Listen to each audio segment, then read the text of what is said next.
streaming. Do you have it?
Hello, everybody. Welcome to MLR Tonight. This is our third episode. Kevin and I say hi, Kevin. Hey, Kevin. That's a classic. Yeah, dude, you really Yeah, got me there. that's a Um, good one. so this is the third time we've brought up this little screen here. We're gonna have a nice double feature tonight. So this might be a little shorter this whole episode, but it's okay because after this you get the lovely, the beautiful, the impeccable, the moi, Kyle Corbett. But right now And we're gonna. also, who Sorry, go. else? Someone Um, else is going to be on tonight. It's going to be Kyle Corbett and Quint Kimbrell, which is super cool. We oh love Q. boy, Mr. Yeah, Q. Mr. Q. Yeah, I've done a few shows with him, so he's pretty neat. So stick around after this show. Don't go watching any MLB games; those are lame. Stick around, watch some fake baseball content, Yeah. and it'll be great. But right now, we're gonna be sort of reviewing our session 9 picks as we've gone a little bit further into these games. A lot of them are already complete. So right now, we're gonna start with Arizona at Oakland. We both have picked Oakland, but how's that game doing, Kev? Not so hot for Oakland. I think they're losing right now. It's a bit of a deficit. It's 11-6. Yeah, a bit of a deficit.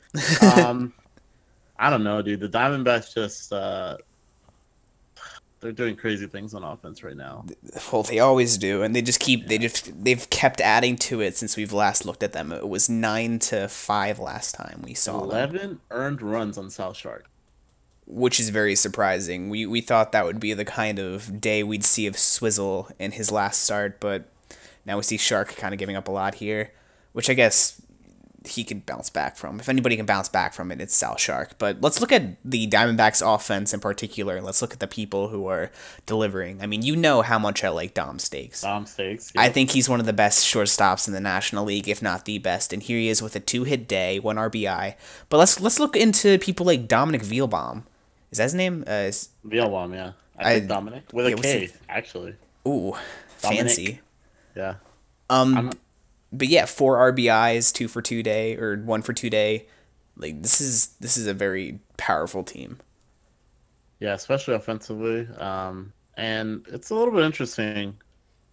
They've gotten a few of their people back. I think Mash took a one session hiatus. Charles Magnus was out for a little bit, but they've got him back in their lineup. Mash got a few hits for the first time. That always helps.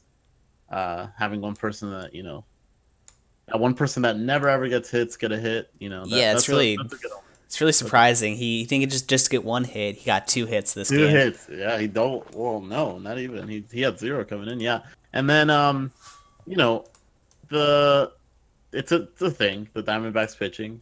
We always say if they could get their pitching under control, they would be an amazing team because their offense is pretty good. But Sid Kid struggling a little bit, giving up 6 earned runs. But I think Einhorn's pitched well since he's come in.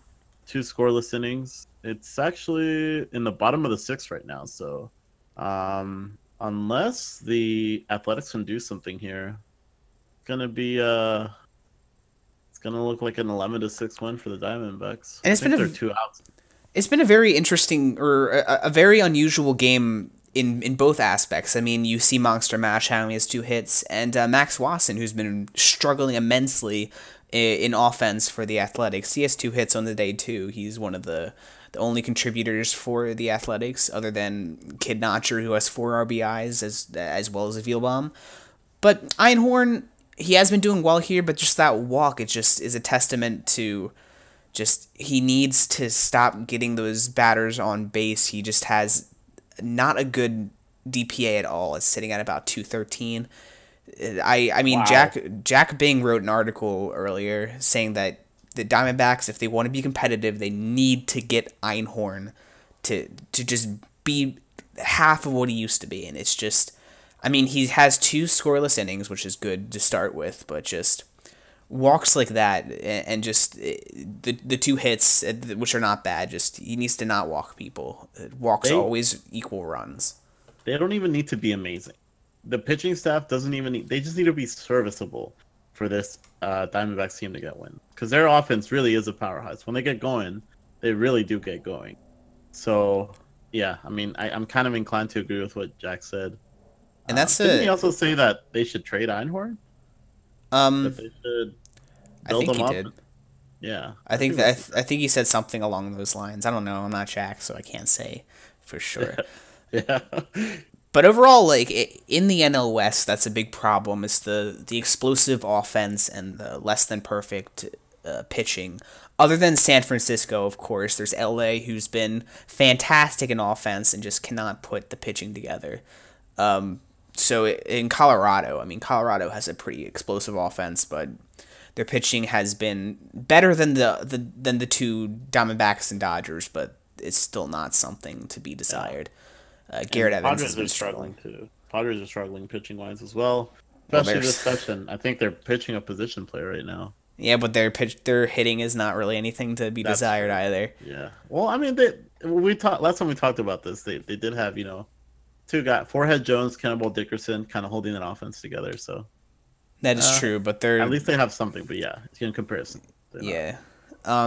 But yeah, let's move on to a game that we just kind of glossed over. The teams that we just kind of glossed over there, which is the San Francisco Giants and the Los Angeles Dodgers. And this game is very exciting. This is a tied game. Oh no, it actually just got broken. Yeah.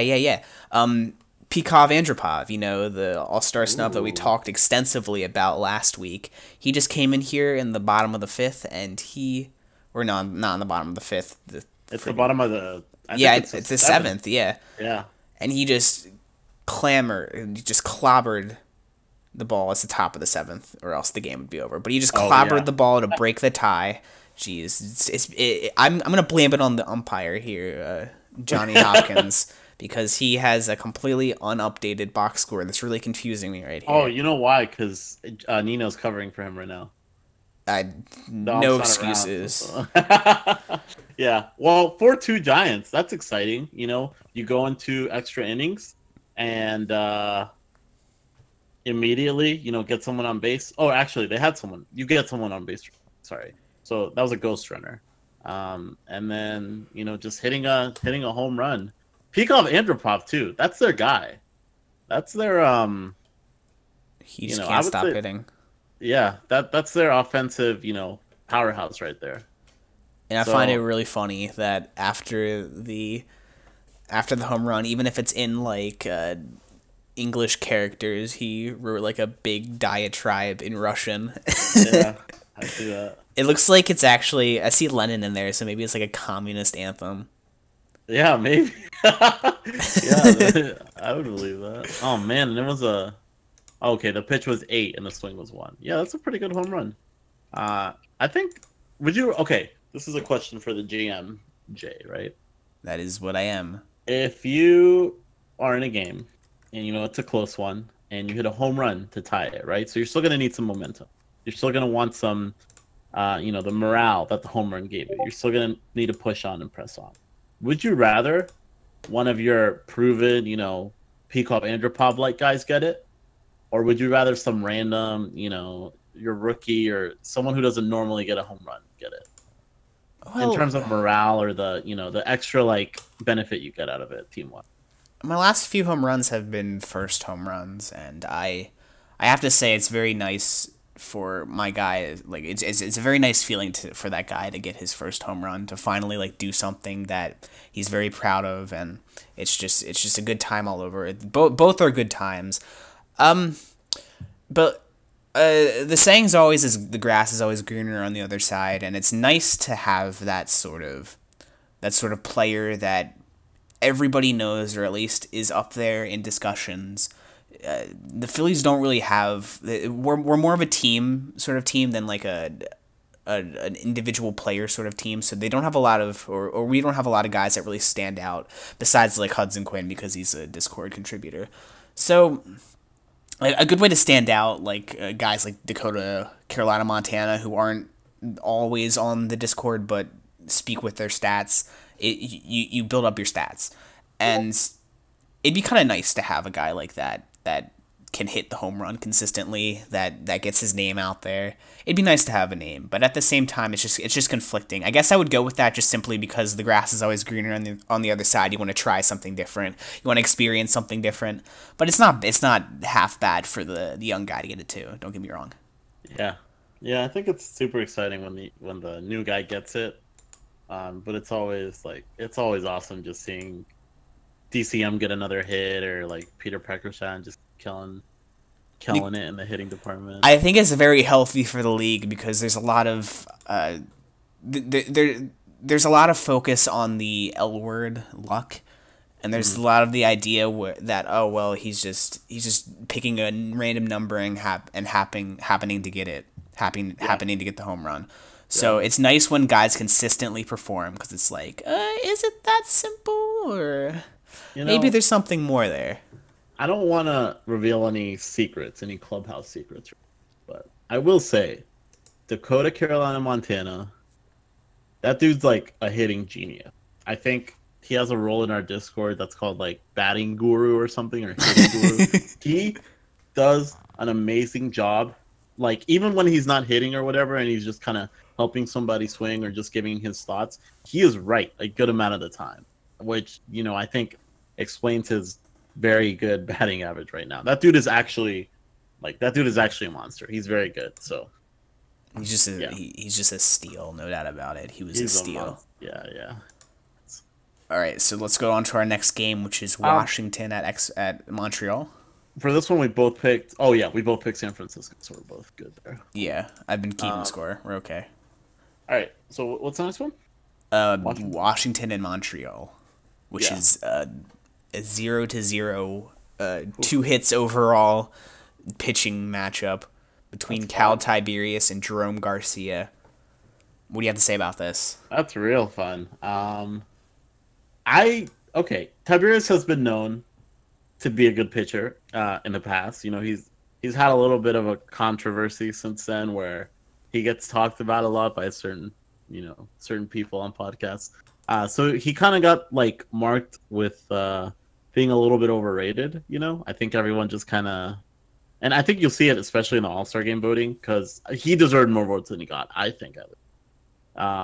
And instead it was really top heavy. But yeah, this is like something that Cal Tiberius Jr. has shown that he can do. And he's doing it right now. Jerome Garcia, I don't know that I expected this type of performance.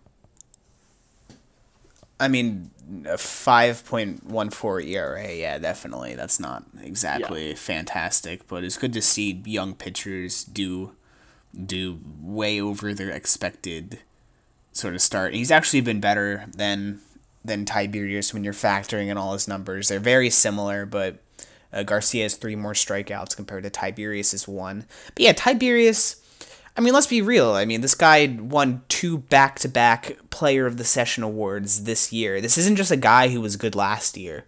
I mean, he's been good this year with a few bumps and a few, I guess, haters, people who dislike him, or at least people who think he's overrated. I mean, he was overrated at a time, but I mean, there was a reason for that. He has a history of just absolutely killing it, and I mean, this shouldn't be a surprise. I mean, I don't think he's a terrible pitcher. I don't think he's a mediocre pitcher. I think he's a very good pitcher.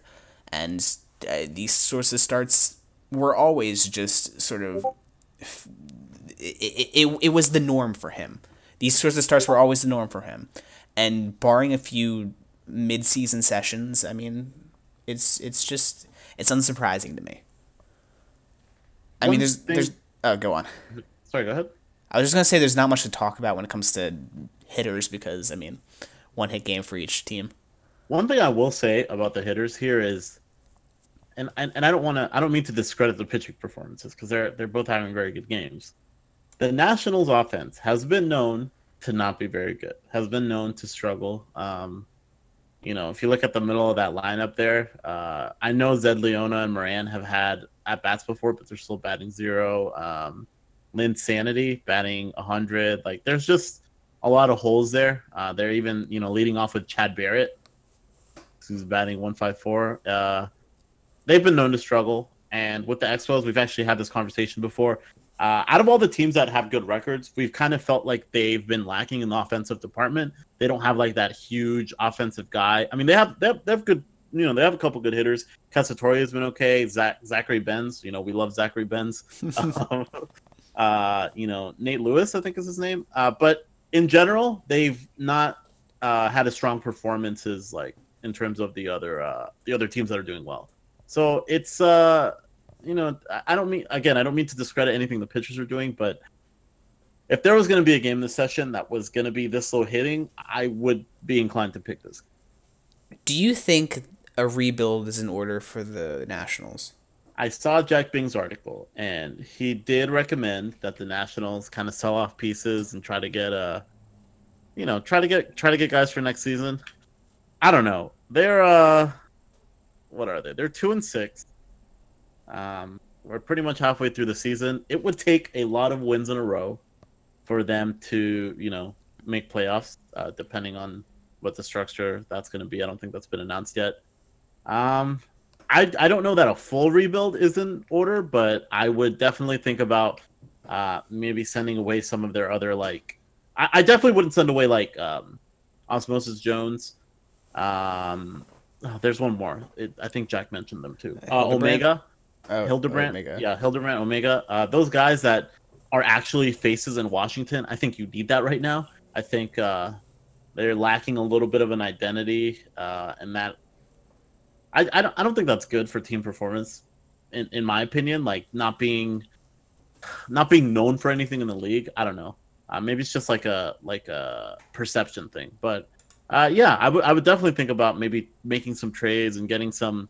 Another well-known face in there, or another Discord active guy, or someone that's hitting well. But I don't know if they have the pieces to even trade away. You know what I mean? Like, I don't know how much these guys are going to be sold off for, especially if they're not having very good seasons.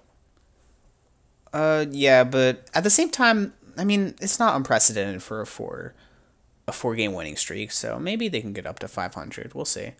It's just a lot of fake baseball left, so maybe they can sort of take it by stride.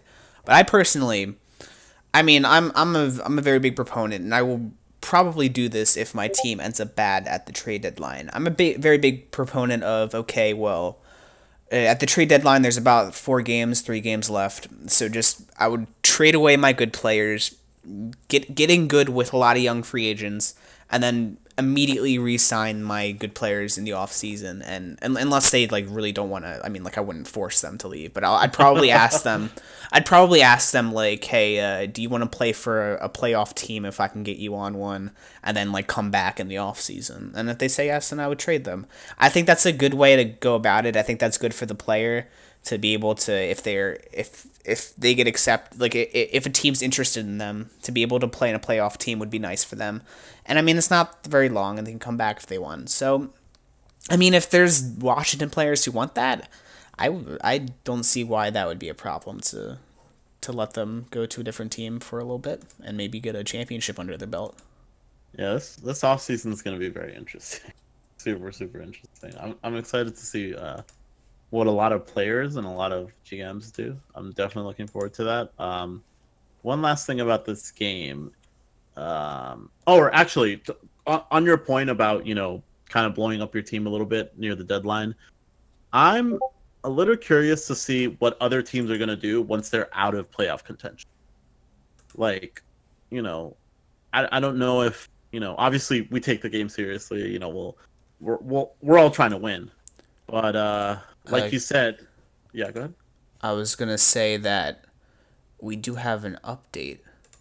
Oh yeah, that could be given.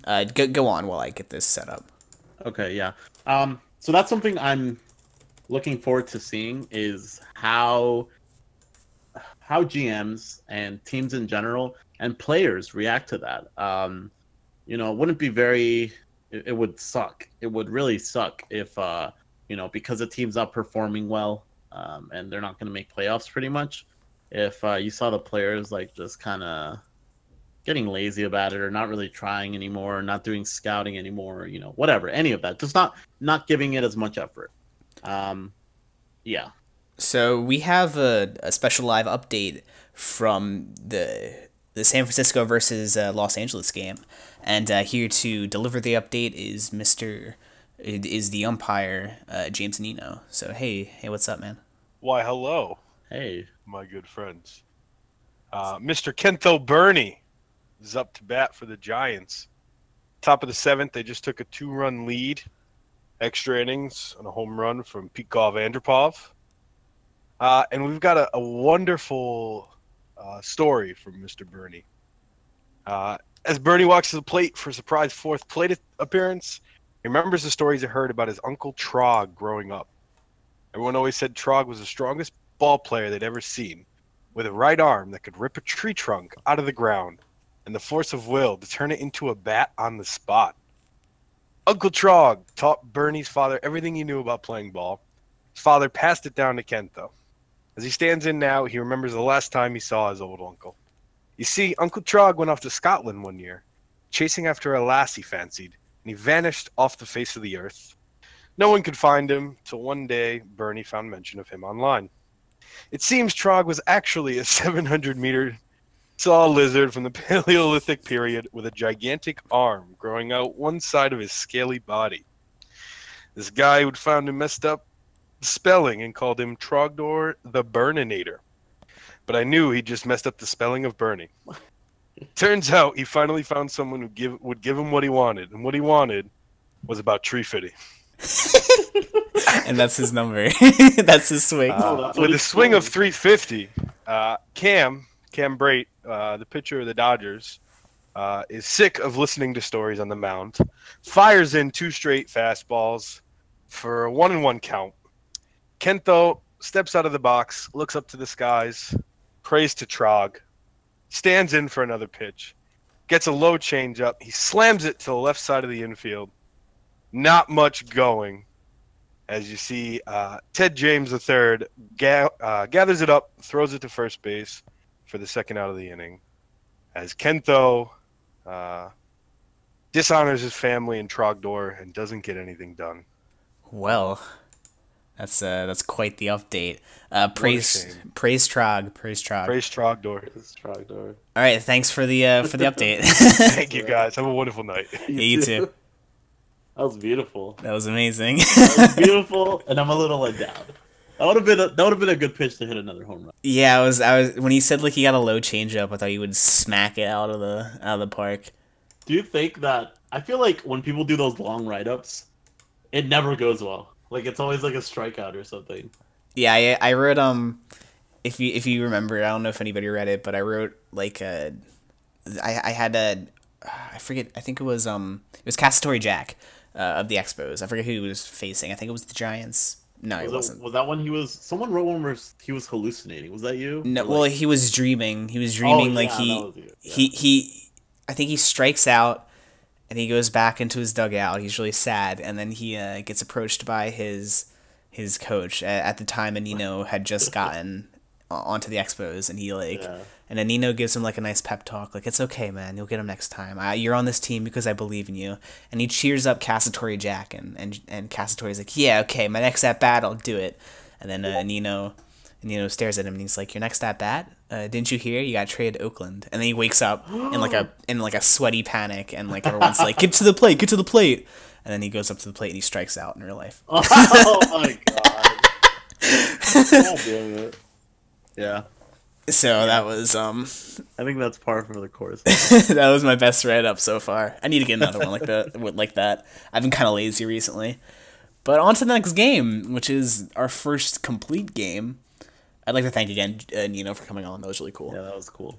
But yeah, our next game is Pittsburgh versus Philadelphia, and this one is a pain in the asshole. Yeah. Why don't you talk about that? We loaded the bases once. We got a good amount of walks, some hits, but I mean, Vader's Vader, and it's a shame because Zach Anderson created a bomb ass meme, like just in case we rattled Vader. So yeah. I'm trying to trade to the Giants. I'm trying to trade the meme to the Giants for a meme to be named later. So that's a work in progress because I really want that meme to be used, and we weren't able to use it because our offense sucked and Vader is a cheater. You But yeah, know, how about you? but I keep expecting to go and see Vader just fuck up. To just go and see Vader give up a bunch of hits, have a South Shark session like this session, basically. Give up 11 earned runs, something like that, something crazy like that, and just collapse. But he just does it again. 6 innings pitched, 2 hits, 3 walks. If he keeps having, well, no, we'll see. I'm still sold on Dan and Vader being very close. I know you said otherwise, I think, but yeah, I mean, it's just this solidifies his position as just being an amazing player, an amazing pitcher on a very good team. He's done it once upon a time, but I mean, he's like the stat aficionado. He runs fucking millions of simulations of this game. He has this sort of thing, and I thought I had like a good beat on him, like and how he does things, but apparently not. I mean, we got close to him so many times, we just could not get that last hit that counted. We loaded the bases once, and then we didn't do anything with it. So this is a really tough loss for my team. Hopefully we can verse who are we versing next? It's some team, so some baseball team. I don't even care anymore. Wait, is it the Giants? You were just talking about them. No, we versed the Giants in session 7. Oh. Yeah, session 7. And we lost to them, but we won the game in between, so we were back at 500. We were confident we'd get over 500 for the first time since session 1, but alas, we have not. We're versing Colorado, so maybe we can get some runs there. I think this is going to put the Pirates at the top of the... Oh, I guess they're going to be tied with Toronto for the top of the league. I think Boston won as well. So they're going to be 6-3 with Boston and with the Blue Jays. So, yeah, good company.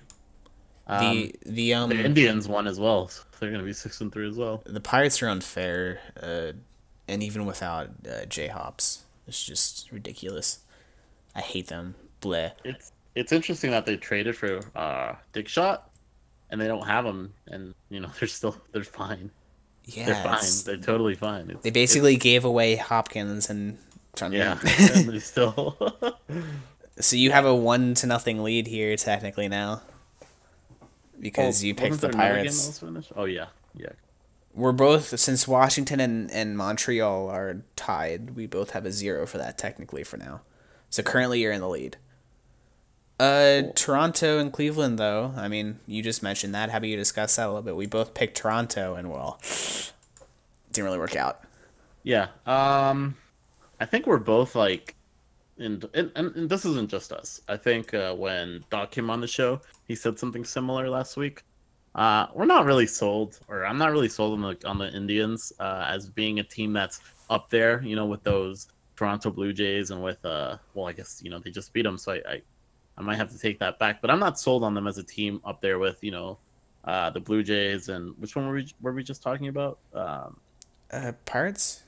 The Pirates, the Red Sox, but I mean they're making a very good case for themselves. I also see them as one of those teams that doesn't have a clear identity right now. I think that's something Jack Bing was talking about as well, that they need to get more at bats and more appearances for these guys, for these these guys that are on the fringe of being like well known or having some sort of persona throughout the league. Like if you think of the Cleveland Indians, who do you think of as the face of their franchise? Big Bond made the All-Star game for them. Currently, I'd say Big Tuna, but in the future, I would definitely point to Dick Pole, who's proven to be a masterstroke for the for the Cleveland GM, because he hit 2 home runs in his last game, and now he's here hitting another home run and a double. Wow. So he's been absolutely insane for that team. Yeah, he's a monster. Also, I think he didn't have an amazing game or anything. 6 hits is, well, yeah, I don't know. It's a decent amount. But Tommy Foxconn, I think he's a little bit, I don't know. He's not really talked about at all. Probably because he doesn't have that many innings pitched. But if he gets a little bit more innings under his belt and he keeps doing decent and not giving up that many runs, I think he he could be one of the top 5 pitchers in the league, especially if they do give him opportunities to start. Yeah, I've looked through a couple of his games, and I'm sold on this guy as being a decent pitcher. Yeah, and I don't see Toronto being very phased by this. I think they're just going to go into their next game and wreck shit. I think 4 out of 5 times Toronto beats this Cleveland team, and we just happen to get the one that they didn't. I mean, it was close. It was 3-2. It happens. Yeah, it was 3-2. It was close. They still had they had a decent hitting performance, and they were at the top of the league. They were 1 game ahead of everyone else. They have nothing to worry about at all. Okay, well, we're going to kind of go through this a little quicker because we may have to finish within the hour. We probably should, so we can give Kyle the time. Yeah, for sure. Yeah. So we should shoot for like 8 o'clock. But we still have an hour, so let's go to Detroit at Tampa Bay, and that one is currently Tampa Bay leading. 1. Oh, yeah, Detroit 1, Tampa Bay 4. Okay, I thought you said Detroit 1, like is the. Oh no, sorry, one score. Yeah. This I don't know. This seems like an uphill battle just from looking at the records of the teams and just how you perceive the teams. It feels like an uphill battle for the Detroit Tigers. The Devil Rays have a couple of their more well-known guys hitting this session. JD, Grim Carp, Saffron's pretty well known. But the thing that I want to point out here, and I make this point, week in and week out, the rookies, the people that don't have that many at bats on the Tampa Bay Devil Rays just hit home runs. They just have these amazing hitting performances. Like, Connor Sexton's playing pretty well this game. Morris hit a home run. It's just like it just happens for whatever reason. So that definitely helps them out to have people that they rely on and that are solid, and then people that just come in and perform for them. Out of. I'm not sold on this Detroit team. I think it's going to be a long season for the Tigers. It seems like a lot of their transactions have been just kind of throwing shit at the wall and seeing what sticks. It's a lot of like picking up C-level guys and hoping to maybe turn them into B-level guys. It's good to see John Johnson Jr. though get that hit though. He's another guy like Monster Mash who's been having trouble, and he's a really good guy. So I'm glad he found something that works, but for an at bat. Yeah. They got a lot of those young guys like Jacker who were kind of just like dumped on them. I still feel like just the Morello trade worked out so poorly for them because I don't think they really got much of a win out of that. Well, they were very unselfish in that trade, I think. Also, it was a product of the circumstance, like just Morello making it a deal and then that happening. But yeah, this game's actually only in the 4th, so there's still a lot of games to be played here.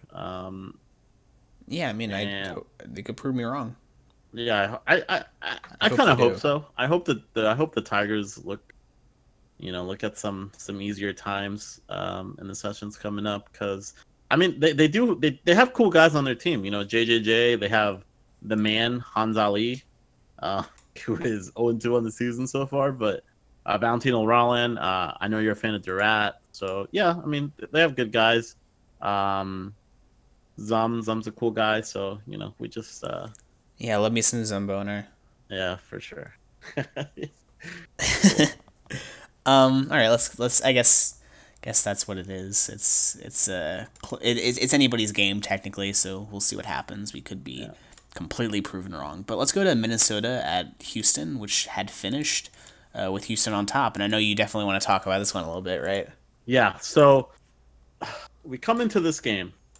Timber has not given up a run in however many innings, like 2 months 5,000. 5,300 innings. And he comes into this game, he pitches 4 innings, and he gives up 7 hits, 2 walks, 4 earned runs, he struck out 3 people, sorry. Let me ask you as an outsider, right? You see a line like that from a pitcher that's known, to have very good games, pretty much the consensus number 1 pitcher in the AL, right? Mm-hmm. Would you say that pitcher has been figured out by that team? people like to use that phrase, and that's kind of what I'm pointing to is, oh, we figured out Timber, and I've been saying it, so I'm for this phrase, but I just wanted to hear your opinion. To be a good pitcher in this league, when you get figured out, you have to be figured out for only one session. And I think that Timber is the type of person who's not figured out as much as he was figured out. He isn't figured out, he was figured out. And he will go into his next game with a completely different strategy, and that will be out. Like, it will be completely in the past. I think that Timber will be fine. I think he had a bad game where he was figured out, so I'll give you that. But, I mean, to keep up success like he has, he can't just have one plan, and he probably doesn't. So, yes and no, basically. I will say that Timber still scares me. I think if we were to play them again, I would still rather they like play another pitcher like Sanchez or their awful pitcher Steele. He's Steele. He's awful. He's still scary. Timber's still scary. I would still not want to go up against him.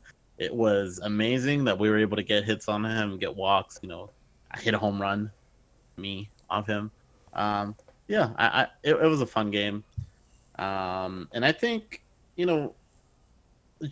there's been talk, and Jack Bing pointed to it too, that the Astros need to figure out some sort of pitching after they traded away, who's. Do you think with similar lines from Con Copper going forward, the Astros maybe have their guy?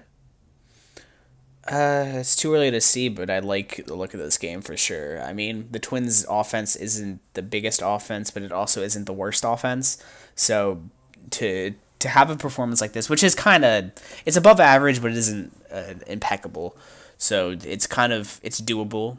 I hope you can do it because the Astros have a very good core. It's just, that pitching is really, really awful, and they don't have a sort of staple or like a rock like they did in Who's.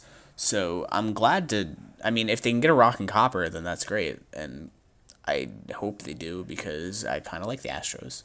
To instill a little bit more hope, I guess, in our Astros fans, I will say Con Copper right now is leading the league in total strikeouts, which I think that's something that's a little bit surprising.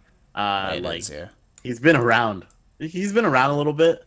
Dan's number 2, and Dan's had some monster strikeout games, so I think it's admirable. And Copper also is tied for the record for the most strikeouts in one game with Dan. Also. So I like that. I like the look a lot. I like the sound of that. It makes me feel like I can trust Con Copper to keep the runs low and to let our offense do their thing and to get some more wins. So, yep. Okay, so you lead 2-0 now because you predicted Houston and I predicted Minnesota. So shit. Next game, Cardinals at Rockies. Yeah, it is. Which is a tie right now, as far as 7-5 actually. That must have just happened. Yeah. It's a little bit outdated. Ooh, yeah. It actually happened yesterday. I think. It has the score at 5-5 in the top of the 4th in the. It was today. Yeah, it was a home run 3 hours ago. By Kegs Mabry? Oh yeah, I remember this. Actually, they posted that. Kegs Mabry is one of those guys where it's like, okay, obviously he has some sort of system or some sort of thing figured out about this game because he hits home runs a lot, or at least like compared to other players, he's pretty good at the long ball. So it's not surprising to see him hit a home run. Yeah, it's I 9-5 actually, not 7-5. After that home run, it's 9-5. Really? Wow. Thanks, Ooh. Kyle. Yeah. God damn it! I suck this session. That's It's Garrett Evans for you. He needs to. I personally think he needs to be a relief pitcher for Hank Murphy. Really? I do. Yeah, I think he needs to, at least until he works himself up a little bit more. He's been just used so much. He has, I think now he has about 29, 30 innings on him, and it's just he gets overworked, and he needs to figure out better strategies, and I think that'd be better in smaller sample sizes to kind of work up his morale, just sort of go out there for a few innings at a time And I think he could be a starter in the future, but right now I think he works better as a reliever because Hank Murphy is really good. Yeah, that's the #1 overall pick in the expansion draft. It's number ones have not really been working out too well. There's been some You're problems with power, so it's just not really been a good pick for people. It seems yeah. you don't want that number one pick anymore. And it's again the curse of the NL West. Their offense has a pretty good game. You know, the Rockies have been known. I think their past 2 games, they've had decent hitting games, decent scoring games, and our pitcher gives up, nine runs. So, it's hard to win always with that many runs on the board. And we'll actually, fuck, what was it? No, that was the Mariners. Never mind. But yeah, just a rough one for the Rockies. I don't think it completely kills their momentum because again, their offense is still killing it.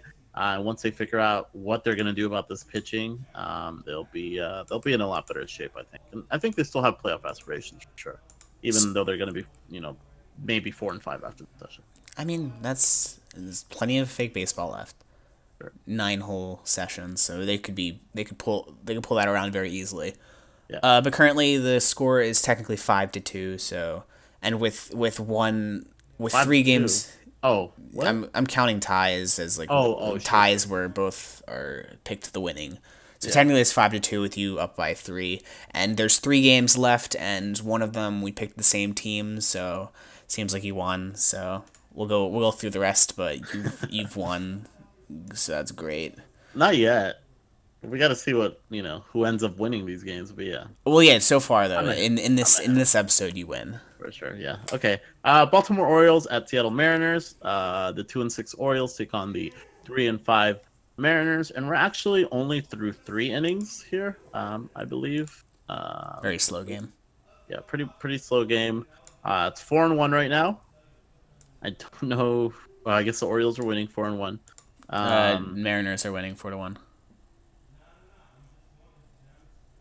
Mariners are winning 4-1. Artie Ziff, though, good to see him actually performing well because he's had a lot of bad luck. But here he is with 1 earned run in 4 innings pitched. Good for him. I like him. Rob Pancakes starting for the Orioles there. We talked about this last week about how, they have pretty good pitchers. Chipper Dipper, Charlie Yeager. I still feel like Rob Pancakes is probably their weakest pitcher. Really? Yeager is not weaker than Pancakes? I don't think so. I mean, Yeager has 6 innings pitched, but he also has, I think, a 6 R6. There's a lot of 6s, sorry. A 6 ERA. Six. Wait. Why did I've thought this whole time that Yeager was, like, decent. They got him out of a trade, right? Yeah, they got him for future considerations. I feel like I remember him being, or maybe it's just because every time I talk about him, he posts in chat and says like, "Oh, he's a shit poster." Yeah, he's a shit poster. Hold on, let me look at his stats. A 6 ERA in 6 innings pitched with a 1.83 WHIP. It's not too good. 6 innings pitched. That's not significant at all, huh? I don't know why I thought he was doing better. That is a lot of hits and a lot of walks in 6 innings. Maybe in the future he'll get better, but right now I wouldn't call him the second best. Or no, definitely not. He gave up 6 runs. Holy shit. Yeah. Okay. Yeah, I see what you mean. I don't know why I thought that. Maybe I guess he confused me a little bit. But in terms of like actual, I don't know that did Charlie Yeager start that time? Was it a start, like a full game, or was it over like relief? I couldn't tell you. Yeah, I don't know. I still do think Chipper Dipper's better, just straight up as a pitcher, and a starting pitcher as well. He's a good hitter too, decent hitter. So I don't know. I have this thing about when teams have a, very well-known guy you can rely on as a starting pitcher, and them just kind of starting someone else. And I get, giving people playing time. I get that. I just think, in terms of getting pitchers playing time, you should maybe bring them in as relief pitchers first. or for a good amount, before you start them, Okay. especially if one's working. Chipper dipper. All right, let's go to our next game, which is Texas versus Boston, and this is actually one I did win, though albeit barely. This was a very interesting game. I guess I'll talk about it because I umped it, but Yeah. I mean, Red Sox took a commanding 6-0 lead in the bottom of the second with a home run from Rusty Shackelford, who is just home run or die. I think he has 5 hits and 4 of them are home runs now. Oh my god. In the top of the third, though, Rangers came back with Joe Trundle, wannabe All-Star Joe Trundle, hitting a home run to make it 6-3. That was after an auto walk from Lester, by the way. So one of those runs is an auto walk. So they do count a lot. No more scoring until the fifth, bottom of the fifth, when the Red Sox would tack on one more to lead 7-3 after Ripken Al Halliday grounds into a 1-4-3 double play. Voorhees would score there, and then the sixth happened. A quick out from Mo Lester against Barney Summers. He would get that for the first out of the inning, but then Harvey Barge would come in for relief to get those final 2 outs, and he would load the bases. At that point, there would be a run scored, and then another run scored. The tying run would be on second, and then it would be over. After a strikeout, 2 strikeouts in a row for Harvey Barge. That would be his 2 outs, but he would give up 2 runs, and the final score would be 7-5 Red Sox. What do you think about this game? I thought it was very fun to ump. I thought it was a very fun both teams. Are you surprised that the Red Sox won, given your prediction? Not really, no. I think the Red Sox have a bunch of momentum. I think this is their 5th or 6th win in a row. And all that after Jordan Peppers took over. So yeah, he's doing a great job. They got 1 win with Lindros, so it's 5 in a row. Okay, five in a row. Cool. Yeah. Lindros. Don't mention his name. yeah. It's a solid win for the Red Sox. I don't think the Rangers are a weak team by any means. So it's a great win for them. I like that they were able to hold on to it.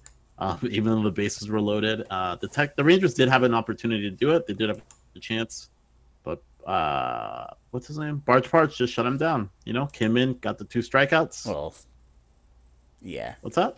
He did load the bases, which was a problem. But he did shut him down eventually. That's what I was going to ask you. Were they his earned runs? Yes. Because Lester, he started the 6th with getting Summers out, and then he was relieved, and then just Barge was single walk, single walk. Like, he was just giving up a bunch of small hits. Okay. Oh my gosh, 4 hits and 1. Maybe he didn't. Okay. Maybe shutting down is the wrong. Maybe he got himself out of trouble after giving up 2 runs.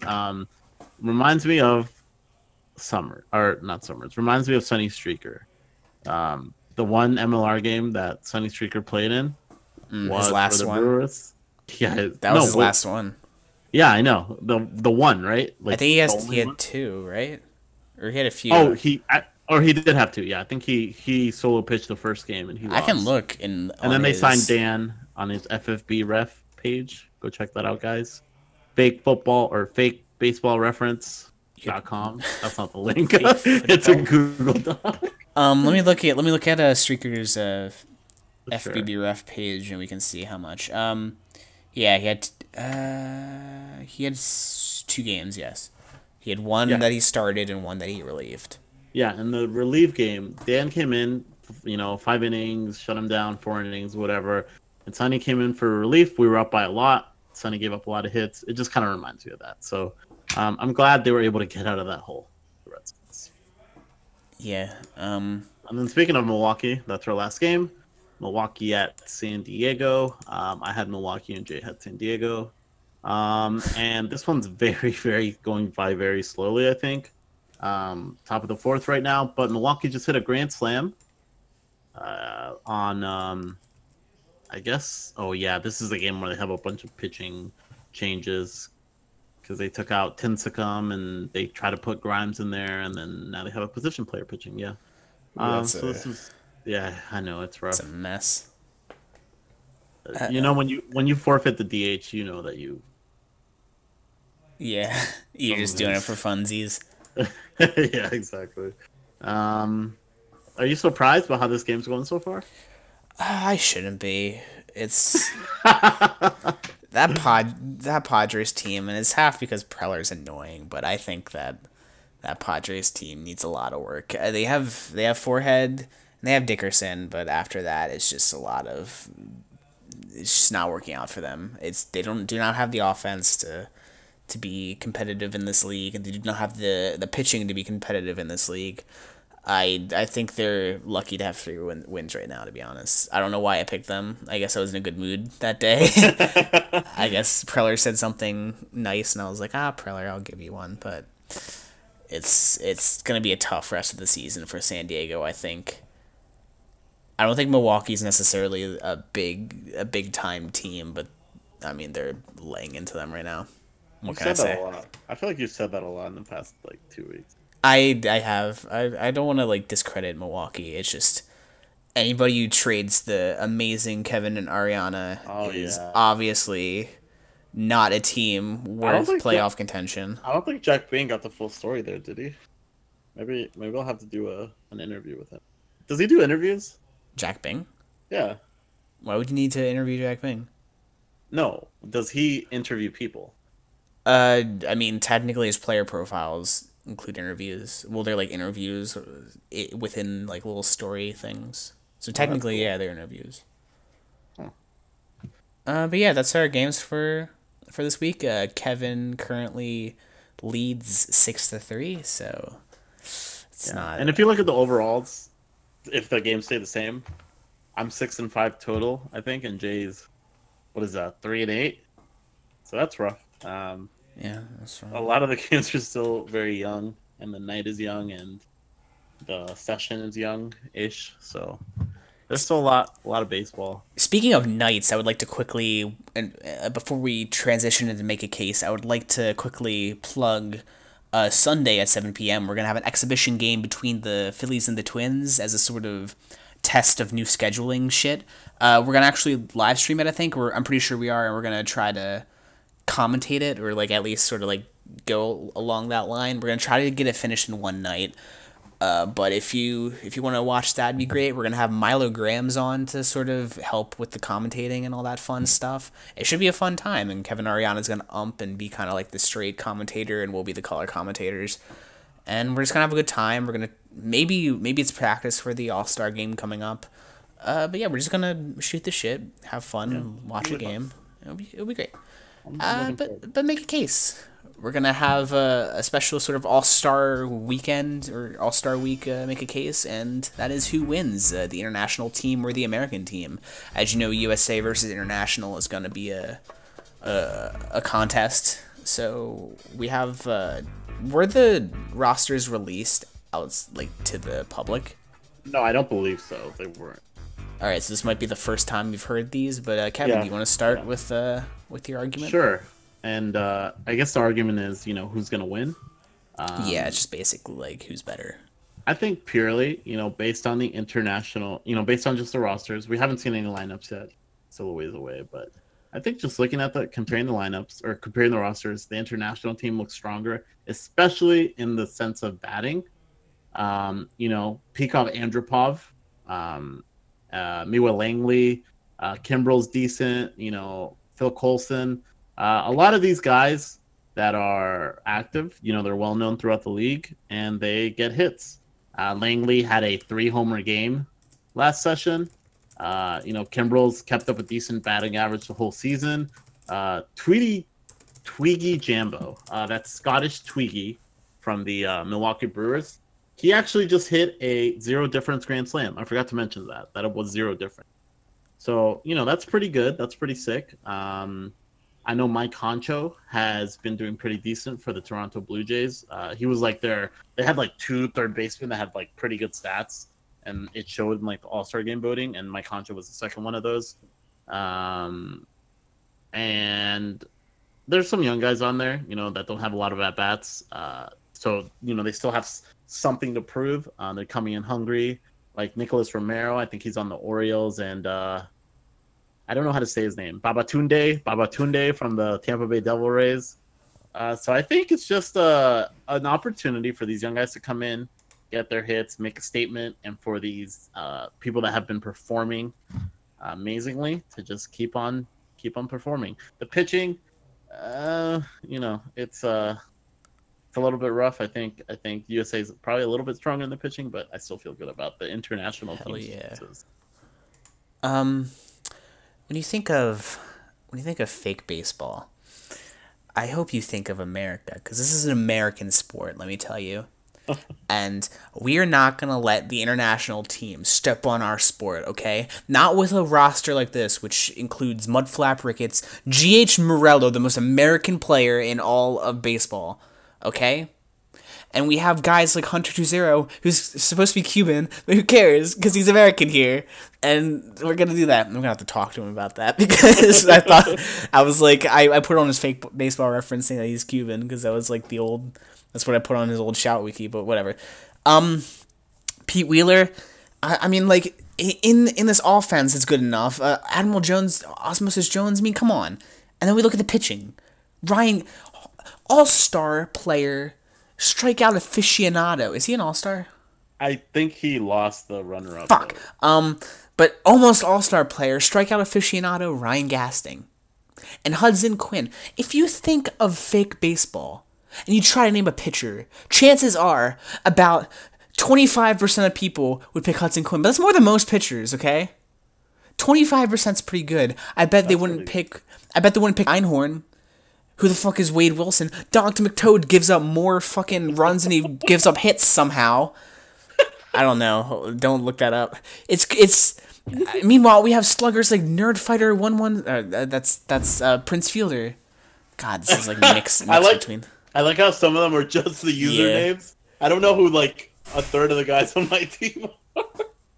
We are a team that constitutes every facet, just sort of everything that makes fake baseball good. Okay? We are the. Meanwhile, like, your team sucks, okay? Well, you guys have Monster Man. And you have John Johnson Jr. Don't come at me. Okay, yeah, you got me. That's fair. Comparison. We're the best team, and everybody other than Zach Anderson on that team is complete garbage. Why are you in the international team? What country are you from? Mexico. Are you? Oh, well, that's legitimately. Okay. Oh yeah, that makes sense then. So that's fair. Yeah. I guess they do that because the Israel team was like mostly Americans that had Jewish background. Exactly. Okay, I get that. But I'm gonna be umping it, so I'm not playing it. Yeah, I'm not gonna play it. Man, you have a lot of umping. I should have asked you. I know. In the All-Star game. Yeah. Are you doing the All-Star game? No. Isn't Zum? That'd be funny. Yeah, Zum's doing that. I'm new. Like, I'm one of the newer umps too. Yeah, I think Zum's doing it. He got voted, right? He got voted in, right? Yeah, I don't know. Votes happen all the time. I sometimes miss them. Yeah. Yeah. So check out the USA versus the international game. I think it's going to be interesting. The USA is going to lose. You better cheer for the Americans. You're going to be deported. I hope they start Hudson Quinn, and I hope these international fuckers just hit all over him. These international fuckers. And then he has to get taken out in the name of not disgracing America. All right, let's go quickly to Kevin and Jay discuss something stupidly specific for an unnecessarily long amount of time. And today's topic is team subreddits. We all have team discords, but today we're going to look into sort of the underbelly of this league, which are the mostly failed team subreddits. And we're going to go into the browser here and go very, very professional here to... Do you have like a list of them or something? I was just going to like sort of go through teams and see what happens. I do have a few that I know have subreddits. I know for sure the fake Phillies exist. I know fake Astros does. I want to go to them first. Okay, yeah, let's go there. We're gonna try that one out because that one actually is very, oh my god, like it's surprisingly kept up. Like last one was a month ago. He made a game thread for session 6.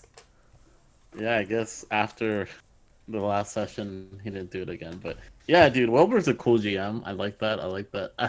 Oh, I was gonna say the Discord link is there, like halfway down the page, but I guess that's fine because we have like guests. roles and stuff like that.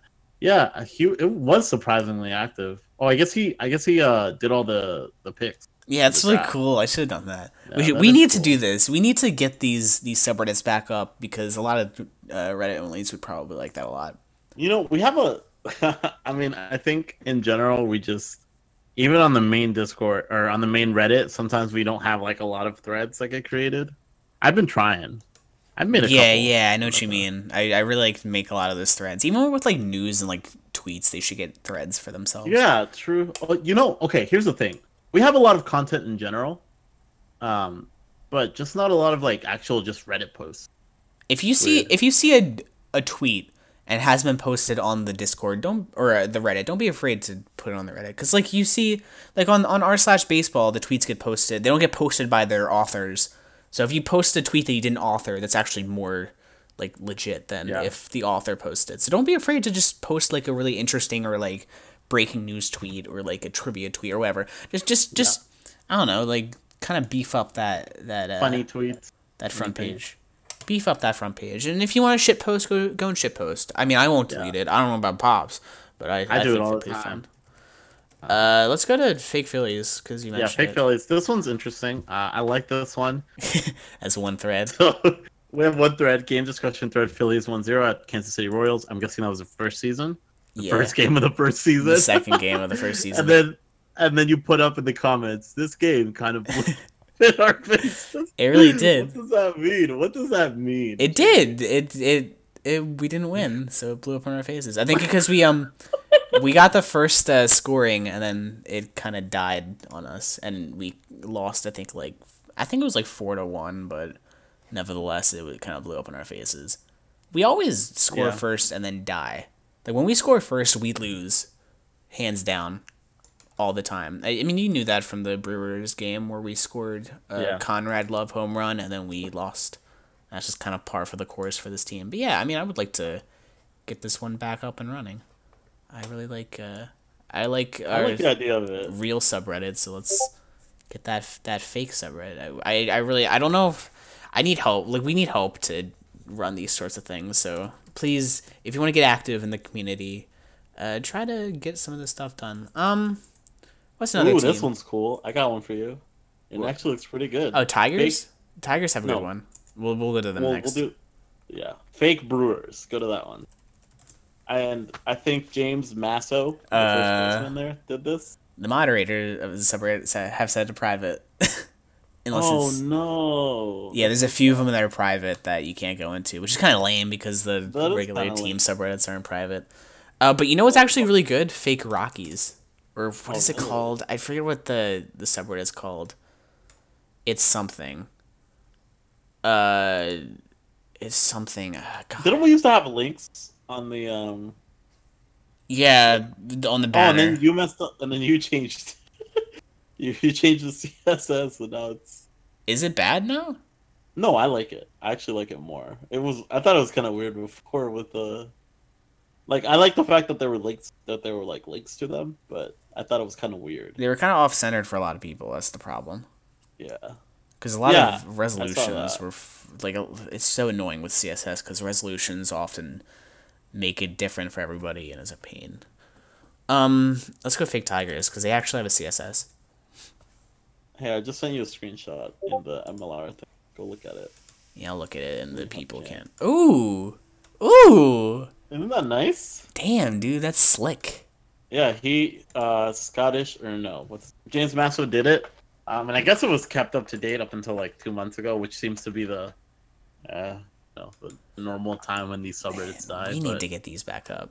Yeah, these are cool, aren't they? I like that. I like the game threads, the post game thread. It's like a real thing. I think it'd be really cool if just like someday we got like fans, not just like players, but like fans that like keep up like watch threads. That'd be cool. I mean, that would never happen, but that would be so cool. They keep up like watch threads. No, I don't think it would ever happen either.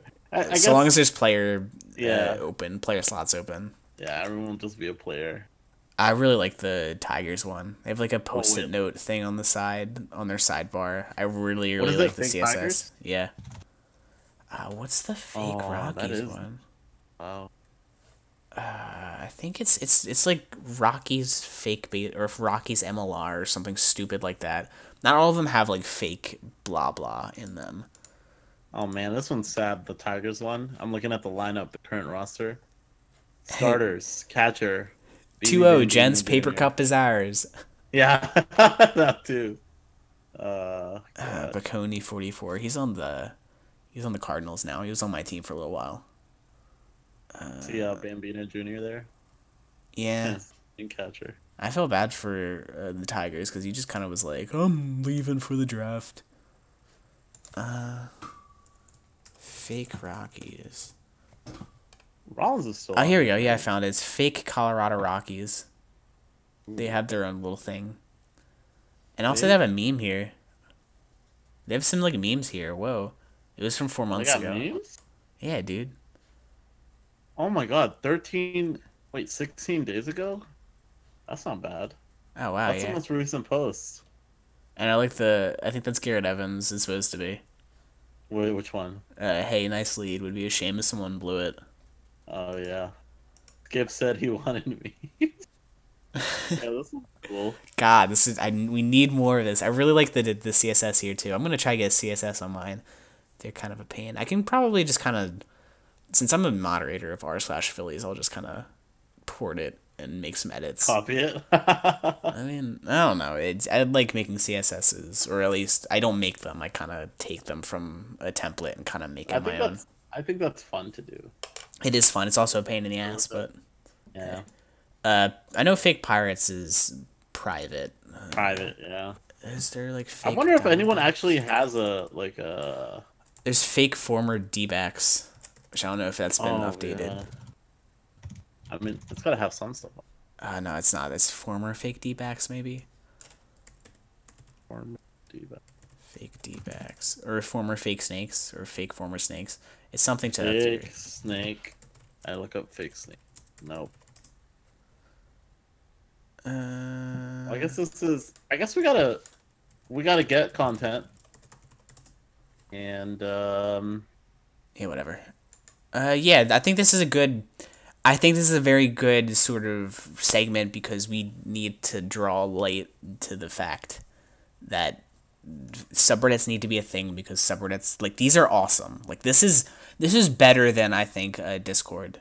I think this is cooler than a Discord. I think this is like having like a public sort of place to shoot the shit. It's just, if you can make this creative and like it'd be a nice place to archive, because Discord locker rooms are very temporary, so you can't archive posts that well. I mean, you can search them, but like they're not like in front of you and as easy to access. Just it's so much better to like put your memes in like a nice subreddit, maybe. Just it's better in my opinion, and then maybe we'll get them in the sidebar. That'd be a kind of cool idea. I could get them in there. yeah, it's a good place to put your meat. But now we're gonna move into children's card games. Yep. My name's Rebecca. I'm 8 years old, and I'm the #1 ranked duelist in America. That's impossible. Only grown-ups are allowed to play children's card games. It's really stupid, but yeah, this is our children's card game. This is Kyle Corbett started this game, and I really love this game, so I actually wanted to. Oh, I didn't make one. Shit, I knew I had to do something. Okay, so I guess shit. I can do it real quick. It doesn't. I can just like bring up a few names, but I guess it doesn't really matter that much. Like, it's supposed to be random, right? Yeah, why did I do that? I can just like get up a few names, but I guess we need to stall a little bit. Shit, why didn't I do it? It's fine. Well, basically how it's gonna work. Yeah.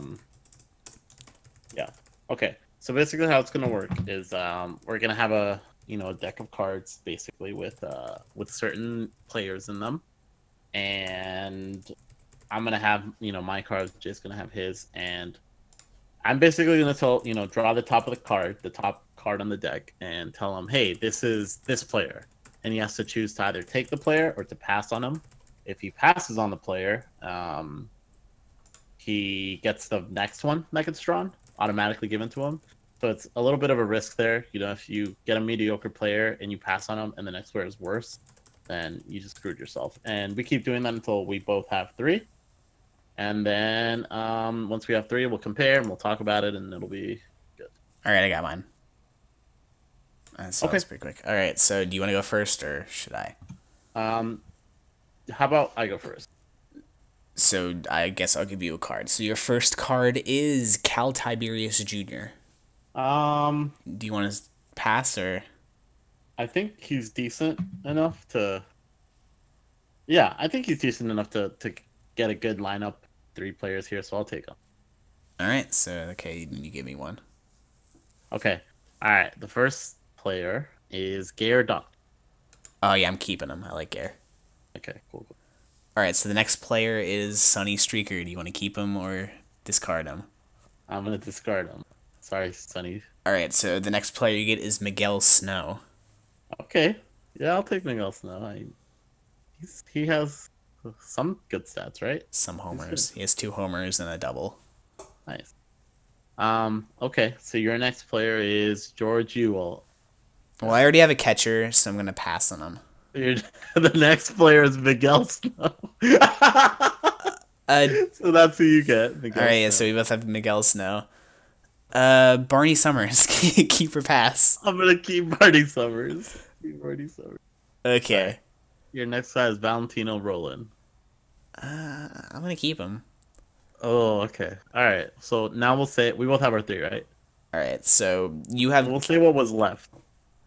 I mean, do you want to play like multiple games? I mean, we have like 20 minutes, and I guess we have one more. Actually, we have a guy waiting, so I guess we can play 2 games. It takes like a minute. So, I mean, you have Cal Tiberius Jr., Miguel Snow, and Barney Summers. And what do I have? It's Gare Doctor, Valentino Roland, and Miguel Snow. Miguel Snow. Yeah. So let's compare the 2 players that we don't share, which is Cal Tiberius and Summers versus Rollin and Doctor. I mean, Summers is better than Doctor, but I think Rollin as a batter is better than Tiberius as a pitcher. I don't know. Actually, I think he might win. To be honest, I think 2 players of the session, Tiberius knows how to get it done when it counts. I was gonna say I think okay. I think Gare and Cal Tiberius are pretty comparable in terms of like skill, in terms of like their position within their own positions. I think they're pretty comparable. You have Valentino Roland. I have Barney Summers. I would take Summers there. So yeah, I guess you are right. I do feel a little bit strong. Okay, so I guess I'll give that one to you. All right, let's do it. Let's do one more game. Okay, so how about you give me a card first? Okay, sure. Your first card is Dakota, Carolina, Montana. Keep. Okay, yeah. All right, your first card is Garen Smudge. Keep or pass? Fuck. All right, I'm gonna pass. All right, so you get Darth Vader. Oh yes, cool. All right, so best hitter versus best pitcher, kinda. Your next player is Hudson Hildebrand. Pass. I'm not really too high up on him. You get Sunny Streaker. Yay! Damn it! All right, your next player is Chuck McCluster. Oh, fuck. Who do I have right now? Darth Vader. Okay, I'll pass. I'll take the risk. So now you have 2 pitchers because you have Raw Pancakes now. Oh, okay. I guess he's not bad. Your next player is Ethan Franklin. I'll pass. You get Einhorn. Okay, so I have Streaker and Einhorn. And then, do I have anybody else? Dakota, Carolina, Montana. Okay. Is that all 3? Yeah, that's all 3. Wait, I gave you Vader, Pancakes. No, it's my turn still. Yeah, my turn. All right, so your last one is Chipper Dipper. Pass or no pass? I'll take it. I think. So you have 3 pitchers. Yep. I guess Chipper is a good DH, but yeah, I think you win because Streaker kind of fucked Chipper me. Dipper, Darth Vader. And your last player would have been Jackson Takagi if you passed on him. Who? Jackson Takagi. Oh, he's a Philly. Yeah, he's pretty good. Yeah, Takagi. Yeah, I know him. That's kind of funny. I guess we use the guys that get talked about a good amount, though. Yeah, this is a mix. I basically just kind of went through fake baseball. Oh, I guess we have to do it real. Yeah, that's true. Yeah. So Okay. I like that game too. I think I would like to do it one time with like I don't know, with like a lineup, but I don't know if that'd be too many. All right, well, we have a few things left. Do you have a prediction? Crazy predictions with Jay and Kev. Yeah, okay, my prediction is that there's going to be another no-hitter hit within the next 3 sessions, the actual sessions, and I think it's going to come from someone who is kind of a nobody. I feel like it's just, it's time for another one. I feel like it's going to happen. I don't know what I mean by a nobody. I guess it's not going to be like Dan or Darth or one of those people. It's going to be a guy who's going to come in and just do it. He's just going to kill it, and then he's going to get traded and then auto K a bunch of people, auto walk away. Yep. Too soon. My crazy prediction is I think Monster Mash is going to hit over 250 for the season. Oh man! I think he has the ability to hit when he can't. Like he's had the ability in the past to hit. I think he had a very large cold streak, but I think he's going to be able to at least bounce back enough to hit pretty okay for the season. I think he can do it. If anybody can do it, I think he has a good work ethic and attachment to this game to sort of go past that streak and do something good with the season. So yeah, I think he could hit. Think he could do it. That's my prediction. That's pretty crazy. Real quick before we get Chuck in here, which I think is the next thing, I just want to ask a question because when we get questions, I want to give. I know we're low on time and stuff, but Hitchens asks, which team in the league do you think will show the most improvement in the second half? I think we answered a similar question last time, but I still think that the Phillies is what I said last time, and I still think that the Phillies are gonna, be able to make a run at the playoffs. They're 4-5 right now, but I still think they have a chance. All right, now we're just gonna wait for. We have Chuck McCluster. Yeah, here we go. So we have Chuck McCluster who's gonna be calling in. He's gonna be our call-in for the day before we head out. So I'll bring him in. He can say whatever he needs to say. Hey Chuck, what's going on? Hello. Hey, buddy. So what you gotta say? You have a question or a comment? How you doing? We could. He just. Chuck. No. Chuck. He went back to general. Yeah. I mean, we could hear him fine. Bring him back. Chuck. Chuck. Hi. I'm sorry. I couldn't hear you guys. Oh, it's okay. You can hear us now? Yeah, I can hear you guys. What's up, guys? Hey, man. It's nice to have you on the show. You got any comments, questions, concerns, dislikes? Well, I just want to say I love both you guys. Both you guys. I wanted to know what you guys think of the hotshot center fielder Thomas Chiggins on the Diamondbacks. I know he had a good game this session. I just want to know what you guys think about it. Who's asking you to say this? No one. I am. I'm just. Is this your alt? That's just my thought, man. Thomas Chiggins. This is his buddy. Oh man. You want to take this one first, Kevin? Okay. Yeah, he did have a good game. That's true. I think he's. This is his debut, isn't it? I think it is. He doesn't have any other at bats on the season. I don't think this is his debut. Yeah, you got to rush. It's a good debut. 2 hits, 2 runs on 3 at bats. Pretty good. They kind of tore up South Sharks. So I think that. Yeah, he contributed to it. I like it. I think he's really annoying on the Discord, but. Also, Jay, what do you think? 2 for 3. I mean. Okay. It's a debut. I don't really know how I could sort of give a good opinion on a player. I mean, I like rookies who come out here and make a name for themselves. In the future? Less Discord messages, hopefully, at 3 a.m. No, I'm just fucking with him. He's pretty cool, and I like to see an Arizona Diamondback do well. I mean, they have enough offensive prowess, to be honest, but another one won't hurt. I mean, good for him. I hope he. I mean, Doc is good at getting that offense running, and I mean, Chickens just seems to be a good representation of that. So I mean, they just need pitching, but good. I hope he does well. I think he can do well. Chickens pitch?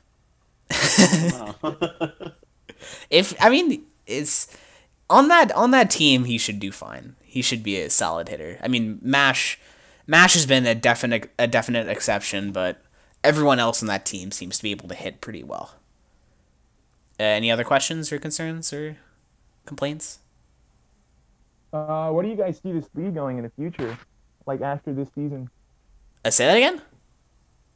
What do you guys see out of this league past this season? Ooh,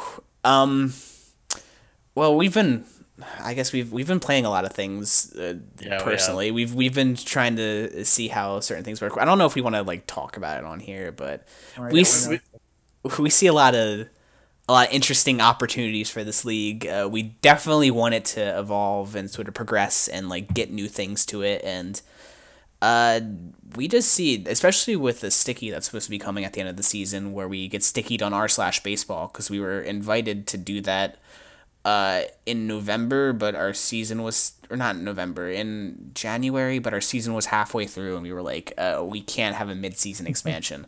So Yeah. we made a deal to have it at the end of the season. So we're going to get a lot of people from that. We're just going to get bigger.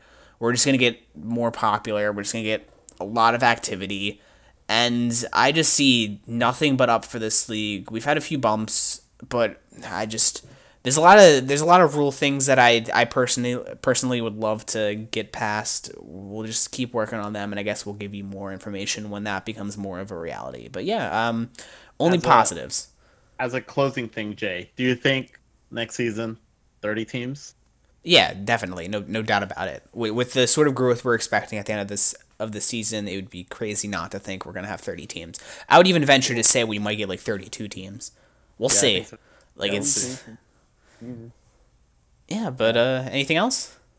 No, that's it. Thanks, for Chuck. having me on, man. Yeah, Chuck, it's been Thanks good. for coming on.